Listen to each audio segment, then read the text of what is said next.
Good evening and welcome back to another episode of The Longing, where today we are going to be continuing to read The Sleeper Awakes by H.G. Wells. So, let's get going. In a little while his multitudinous impressions began to organize themselves into a general effect. At first the glitter of the gathering had raised all the democrat in Graham. He had felt hostile and satirical. But it is not in human nature to resist an atmosphere of courteous regard. Soon the music, the light, the play of colours, the shining arms and shoulders about him, the touch of hands, the transient interest of smiling faces, the frothing sound of skilfully modulated voices, the atmosphere of compliment, interest and respect, had woven together into a fabric of indisputable pleasure. Graham for a time forgot his spacious resolutions. He gave way insensibly to the intoxication of the position that was conceded him. His manner became more convincingly regal. His feet walked assuredly. The black robe fell with a bolder fold, and pride ennobled his voice. After all, this was a brilliant, interesting world. He looked up and saw passing across a bridge of porcelain, and looking down upon him, a face that was almost immediately hidden. The face of the girl he had seen overnight in the little room beyond the theatre after his escape from the council, and she was watching him. For the moment he did not remember when he had seen her, and then came a vague memory of the stirring emotions of their first encounter. But the dancing web of melody about him kept the air of that great marching song from his memory. The lady to whom he talked repeated her remark, and Graham recalled himself to the quasi-regal flirtation upon which he was engaged. Yet, unaccountably, a vague restlessness, a feeling that grew to dissatisfaction, came into his mind. He was troubled as if by some half-forgotten duty, by the sense of things important slipping from him amidst this light and brilliance. The attraction that these ladies who crowded about him were beginning to exercise ceased. He no longer gave vague and clumsy responses to the subtly amorous advances that he was now assured were being made to him, and his eyes wandered for another sight of the girl of the first revolt. Where, precisely, had he seen her? Graham was in one of the upper galleries in conversation with a bright-eyed lady on the subject of Edomite. The subject was his choice and not hers. He had interrupted her warm assurances of personal devotion with a matter-of-fact inquiry. He found her, as he had already found several other latter-day women that night, less well-informed than charming. Suddenly, struggling against the eddying drift of nearer melody, the song of the revolt, the great song he had heard in the hall, hoarse and massive, came beating down to him. Ah, now he remembered. He glanced up, startled, and perceived above him an oidebo, don't know how to pronounce that, through which this song had come, and beyond, the upper courses of cable, the blue haze and the pendant fabric of the lights of the public ways. He heard the song break into a tumult of voices and cease. He perceived quite clearly the drone and tumult of the moving platforms, and a murmur of many people. He had a vague persuasion that he could not account for, a sort of instinctive feeling that outside in the ways a huge crowd must be watching this place in which their master amused himself. Though the song had stopped so abruptly, though the special music of this gathering reasserted itself, the motif of the marching song, once it had begun, lingered in his mind. The bright-eyed lady was still struggling with the mysteries of Edomite when he perceived the girl he had seen in the theatre again. She was coming now along the gallery towards him. He saw her first before she saw him.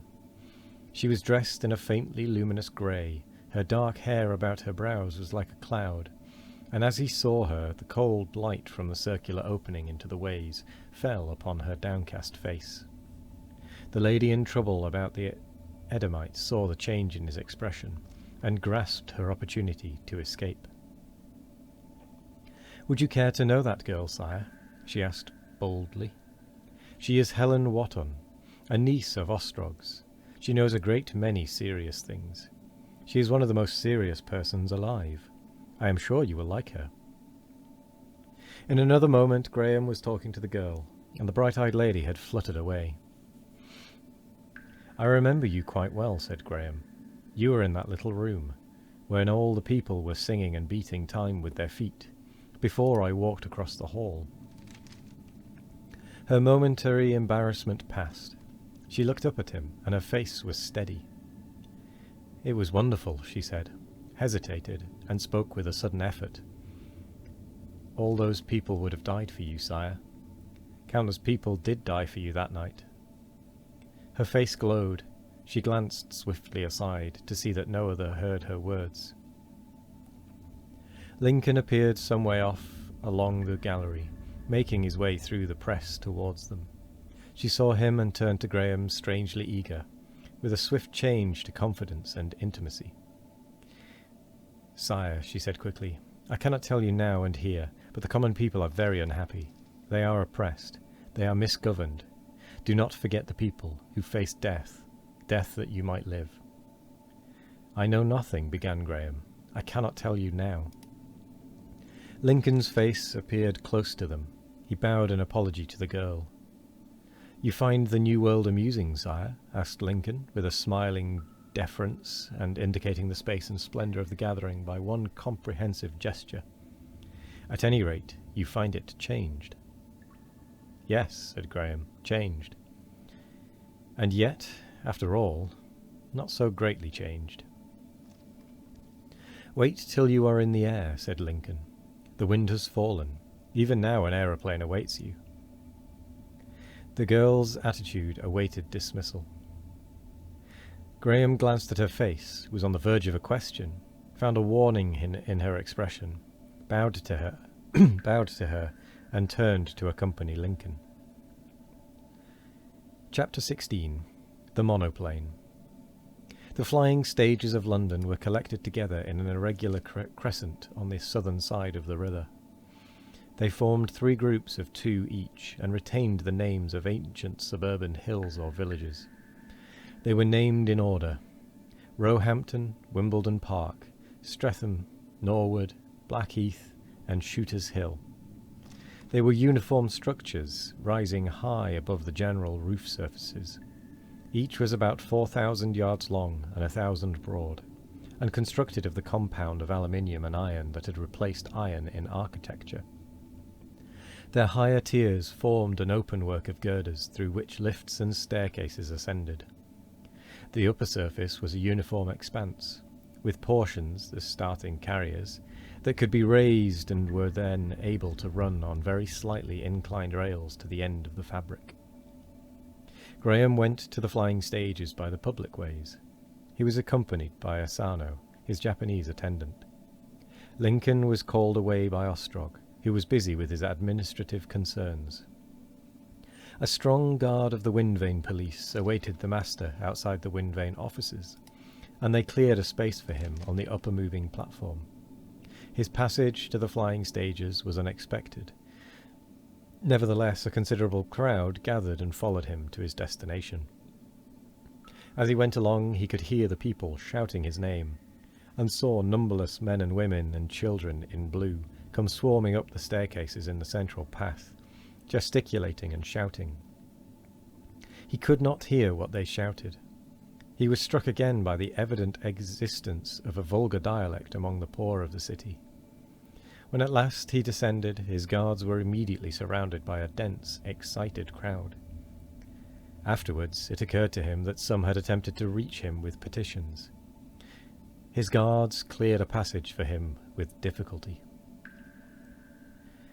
Excuse me, and with that, we come quite nicely to the end of the episode. Yes, we come to the end of the episode. So, and the end of the reading, we do now say the usual thank you very much for joining us today. I hope you all have a wonderful morning, evening, afternoon or night. No matter what time of day it is, I hope you all have a wonderful one of it. And as always, we will be back tomorrow for for more of The Longing. Goodbye.